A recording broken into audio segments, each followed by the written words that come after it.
የእድሜ ባለጠጋ ቤተክርስቲያናት ከራሳቸው የዘመናት ታሪክ ጋር የሀገርን ታሪክ የግለሰቦችንም ገድል እንዲሁም ሁነቶችን ያዘክራሉ። ታዲያ ዛሬ ከ100 ዓመታት በላይ ያስቆጠረውን በመሃል አዲስ አበባ የሚገኘውን የደብረ ሰላም ቅዱስ እስጢፋኖስ ቤተክርስቲያንን ታሪክ እንገልጣለን።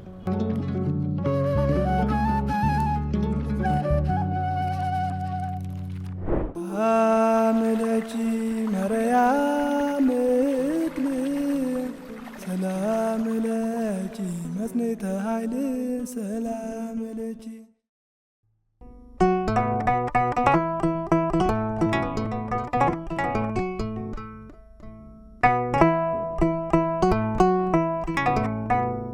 በታዕካ ነገሥት በዓታ ለማርያም ገዳም መምህራን ማሰልጠኛ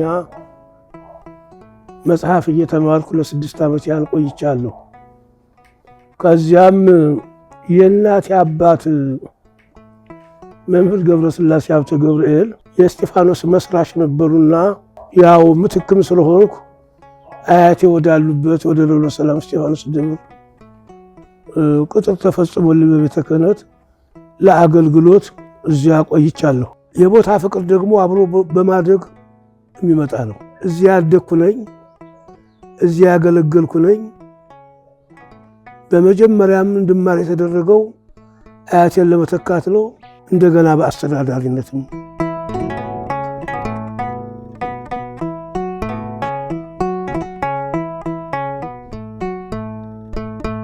ምስረታው በ1910 ዓመተ ምህረት ነው እስጢፋኖስ የተተከለው። እንግዲህ የደብረ ሰላም ቅዱስ እስጢፋኖስ ቤተክርስቲያን አሁን ላይ ወደ 118 ዓመቱን ጨርሶ ወደ 119ኛውን እየጨረሰ የሚገኝ ነው። የደብረ ሰላም ቅዱስ እስጢፋኖስ ቤተክርስቲያን ምስረታው ያው በሀገራችን በቀድሞ አጠራር ሸዋ ጠቅላይ ግዛት በሚባለው በሰገሌ አውራጃ የተከፈተ የሁለት ህዝባቦች ወንድማማቾች ጦርነት ነው። ጦርነቱ የነበረው ጥቅምት 17 1909 ዓመተ ምህረት ነው። የሰገሌ ጦርነት በንጉሥ ተፈሪና በራስ ሚካኤል መካከል የነበረው አለመግባባት በጦርነት ሰገሌ ላይ ነው የተፈታው።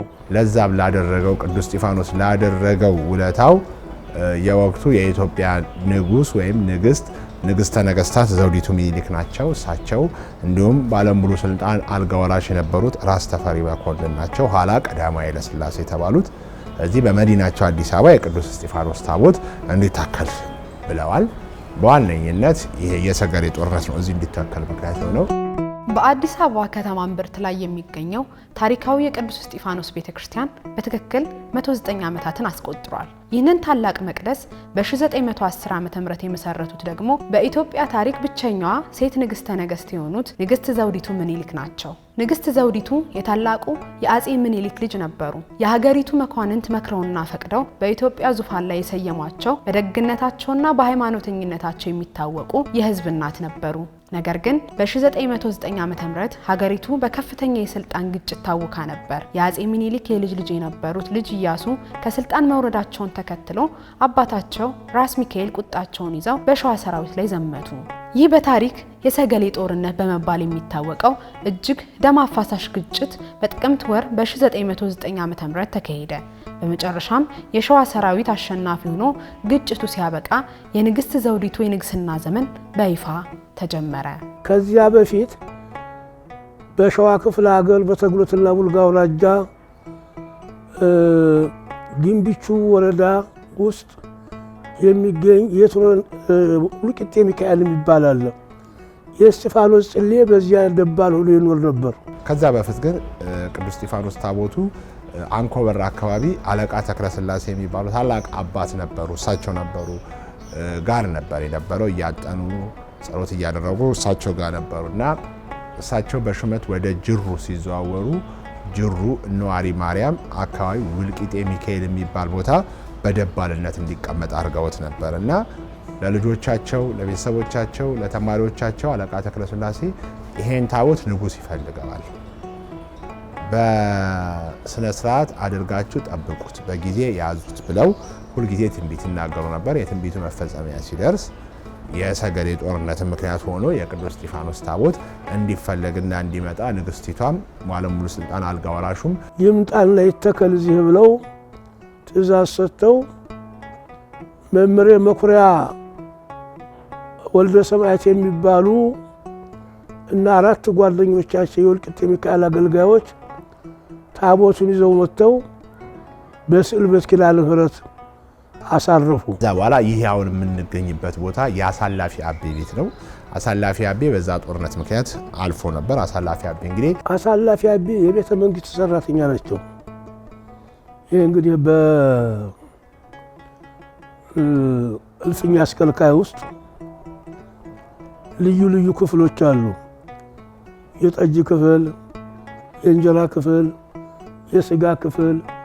አሳላፊ የሚባለው በቤተ መንግስቱ አዳራሽ ውስጥ ንጉሠ ነገሥቱና የሀገሪቷ ባለስልጣናትና ተጋባዦች ባሉበት ቦታ ላይ ሆነው ያንን የሚያስተናግዱ ማለት ናቸው። አሳላፊ ማለት እሳቸው በጦርነቱ ሞተው ስለነበረ ሚስታቸው ወይዘሮ አሰለፈች ቻውን ደወል ቤቱ አካባቢ ጋር የነበረችውን ባለፎቅ ቤታቸውን ለቀዳሚ ሰማዕት ለቅዱስ እስጢፋኖስ ታቦት ማደሪያ እንዲሆን በመስጠታቸው ጥቅምት 17 1910 ዓመተ ምህረት መቃኞ ቤት ሆና እሷ ታቦተ ቅዱስ እስጢፋኖስ ወደዛ እንዲገባ ሆኗል።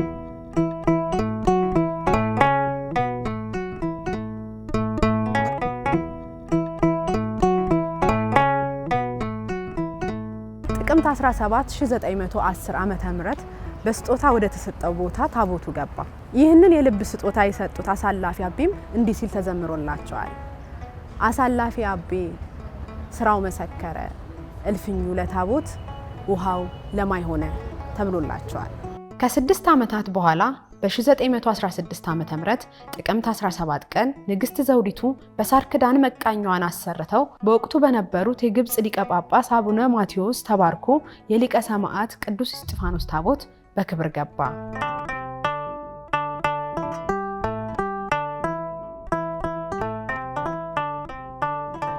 ሐዋርያት ሥራ ምዕራፍ 7 ላይ እንደሚገልጽልን ለሹመቱ ምክንያት የሆነው ከአይሁድ በመጡ ክርስቲያኖችና ከግሪክ በመጡ ክርስቲያኖች መካከል የነበረው አለመግባባት ነው።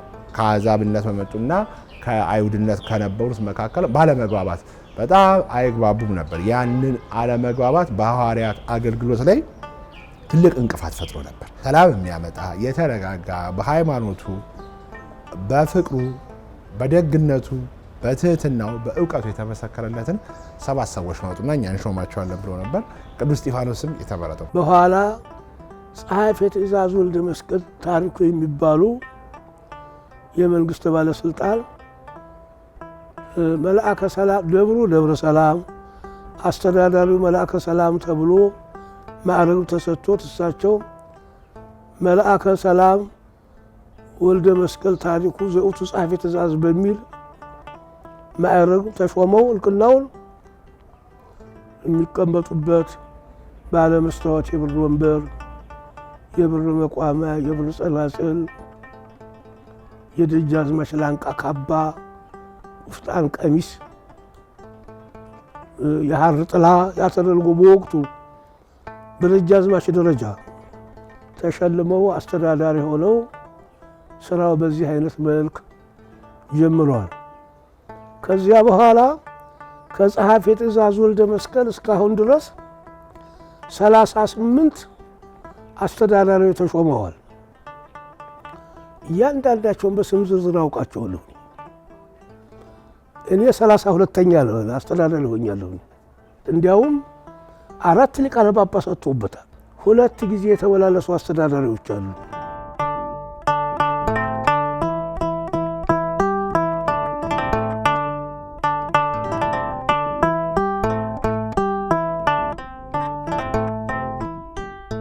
በ1932 ዓመተ ምህረት በጥቅምት 17 ቀን በቅዱስ እስጢፋኖስ በዓለ ንግስ ላይ በተረሳች የጧፍ ትርኳሽ አማካኝነት ቤተክርስቲያኑ እንደተቃጠለ ይነገራል። ታዲያ እግዚአብሔር ፈቅዶም በአንድ ደገኛ አባት ቄስ ጽጌ በሚባሉ አባት ታቦቱ ሊተርፍ ችሏል። እዚህ ጀርባዬ የምታዩት ቦታ ላይ ታቦቱ ገብቶ ለትንሽ ጊዜያትም ቢሆን አገልግሎት ሰጥቶ ነበር። እስከ 1953 ዓ.ም የቆርቆሮ ክዳን ያለው ቤተ መቅደስ ተሰርቶለት አገልግሎት ሲሰጥ ቆይቷል።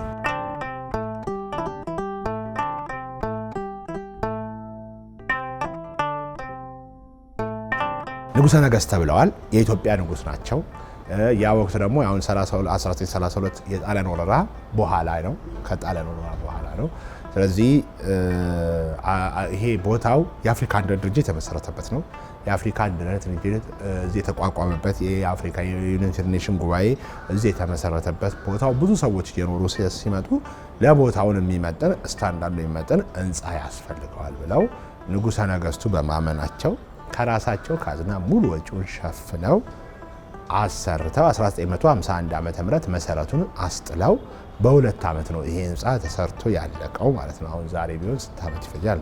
ሁለት ዓመት ነው ተሰርቶ ያለቀው። 1951 ዓ.ም መሰረት አስጥለው በ1953 ዓ.ም ጥቅምት 17 ይሄ የሚያምር ህንፃ ተመርቆ በብፁዕ ወቅዱስ አቡነ ቄርሎስ ስድስተኛ የግብፁ ፓትርያርክ በወቅቱ ፓትርያርክ የነበሩት የግብፁ ፓትርያርክ በእሳቸው ተመርቆ አገልግሎት የሚሰጠዋል።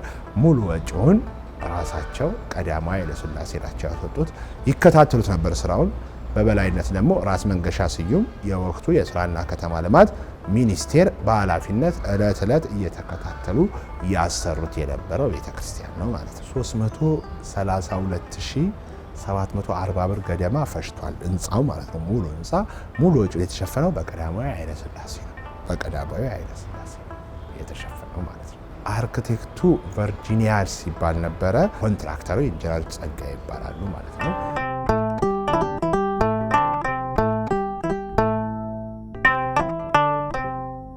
ጥቅምት 17 ቀን 1953 ዓ.ም የግብፁ አቡነ ቄርሎስ ስድስተኛ በተገኙበት፣ ሰኔ 1 የተሾሙት የኢትዮጵያ አቡነ ባስልዮስ ሁለተኛ ጳጳስ የሆኑት 1963 የተሾሙት አቡነ ቴዎፍሎስ ባሉበት፣ ንጉሠ ነገሥት ኃይለ ሥላሴ በተገኙበት፣ ብዙ ሊቃውንትና መነኮሳት ባሉበት ቤተክርስቲያኑ ተመርቋል።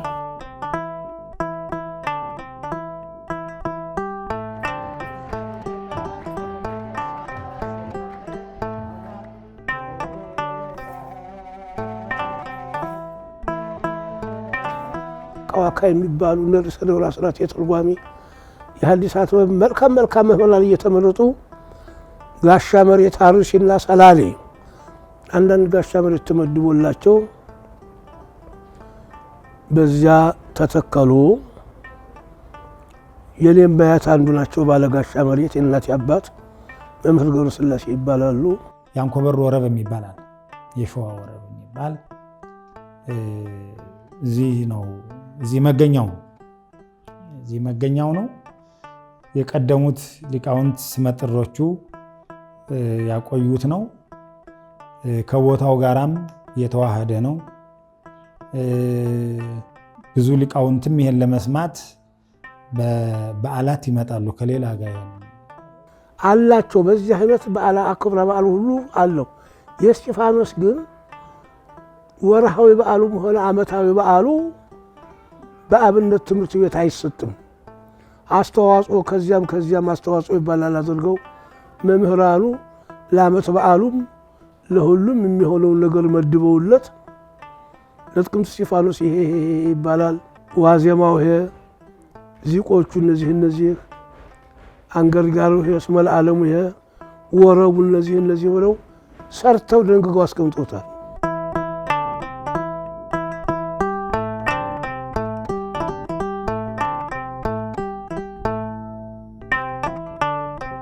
ከዛ በኋላ እንግዲህ ያው በሀገራችን ፖለቲካሊ እንቅስቃሴ ታህሳስ ግርግር ሊባል በ1953 ዓ.ም እነ ጀነራል ግርማሜ ነዋይና ጀነራል መንግስቱ ነዋይና ግርማሜ ነዋይ የመሩት እንቅስቃሴ ነበር።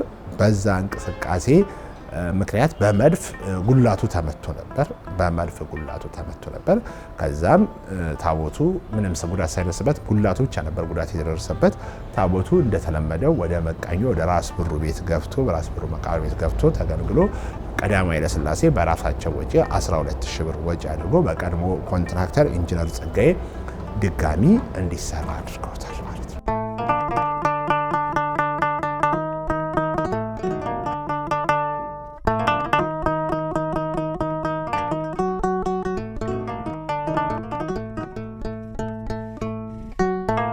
ከ1961 ዓመተ ምህረት ጀምሮ እዚህ በደብረ ሰላም ቅዱስ እስጢፋኖስ ሰንበት ትምህርት ቤት ሳገለግል ቆይቻለሁ።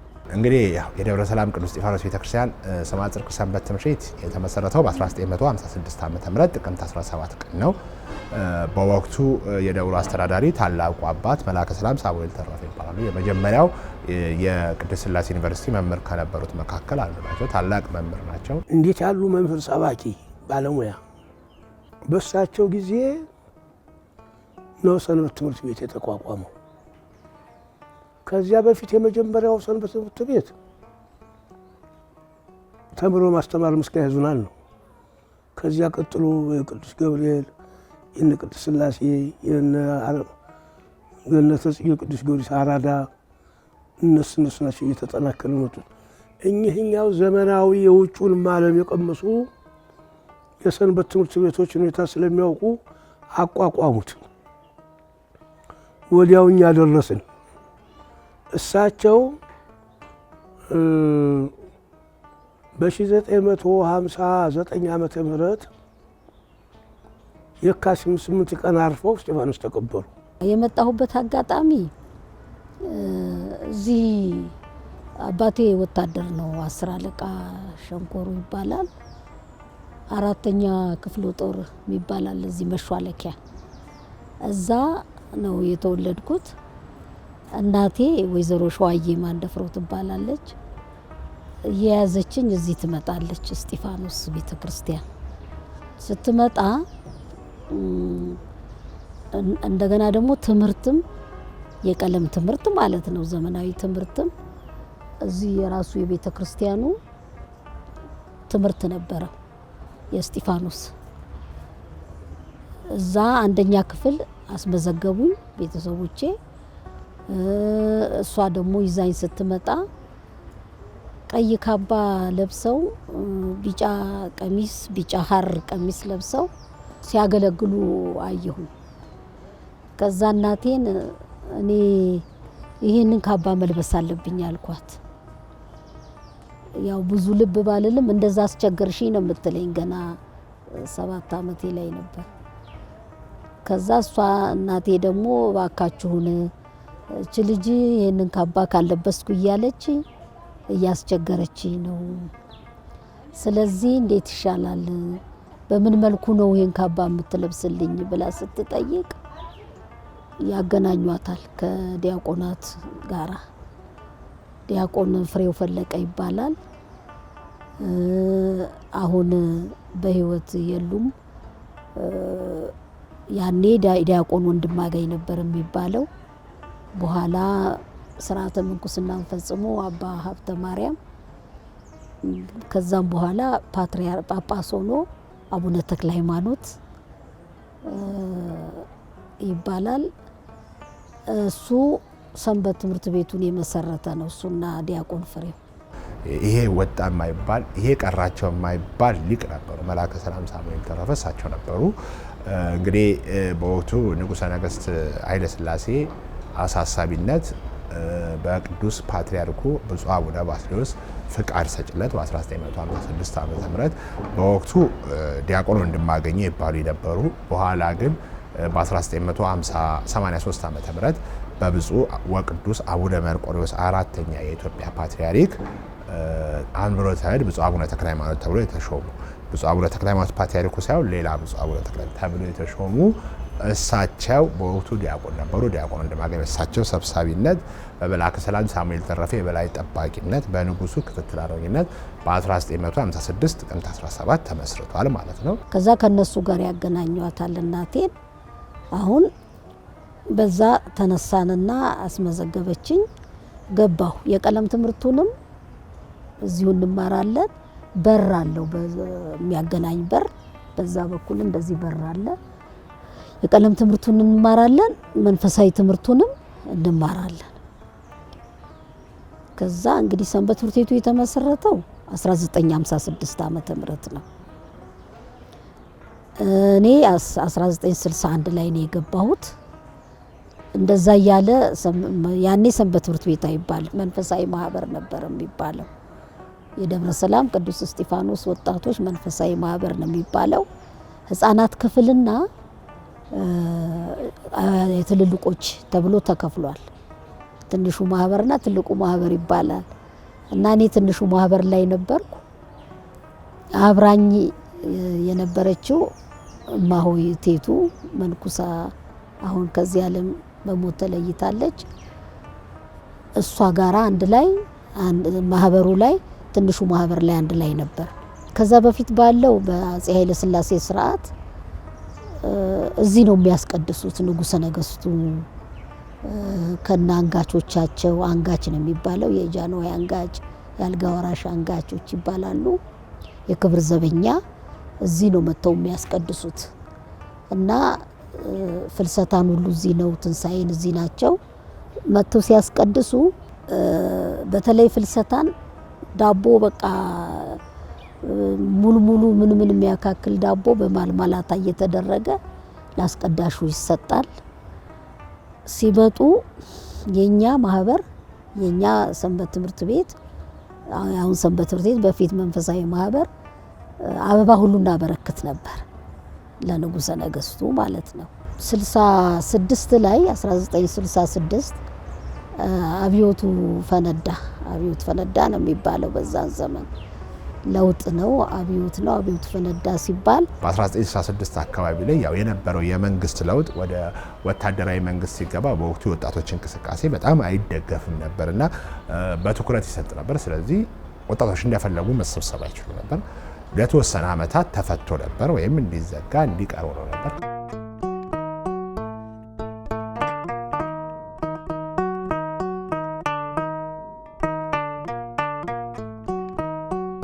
በ1960 ዓመተ ምህረት ነው በአታ መምህራን ማሰልጠኛ የገባሁት።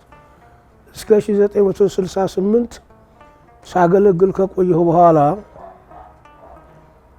ደርግ ስልጣን ስለያዘና የቤተ ክህነቱ ደሞዝ በመቅረቱ፣ ሁለተኛ ደግሞ በዚያን ጊዜ የመጽሐፍ ተማሪዎች ነን ብለን ወደ ስብከት ብቅ የምንለውን በማሰርና በማስፈራራት ችግር ስለመጣ ወደ መንግስት ስራ ተቀጥሬ አገልግሎቱን በቅጥር ሳይሆን መለሩ የዚያው ስለሆነ በስልፍ ጊዜ እስከ አስተዳደር እስከሆንኩበት ጊዜ ድረስ የመንግስቱን ስራ ጨርሼ የቤተክርስቲያን አስተዳደር እስከሆንኩበት ድረስ የማገለግለው እስጢፋኖስ ነበር።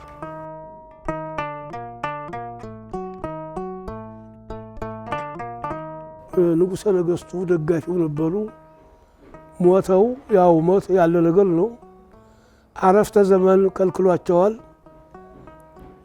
የቀረ ነገር የለም። የሰጡትም ነገር ተወስዷል። ልጆቻቸው አባታቸው እንዳይተኩ ደርግ በታትኗቸዋል። የሞት ልጅ ሆኖ ነው ያለው ደብረ ሰላም ቅዱስ ዮሐንስ።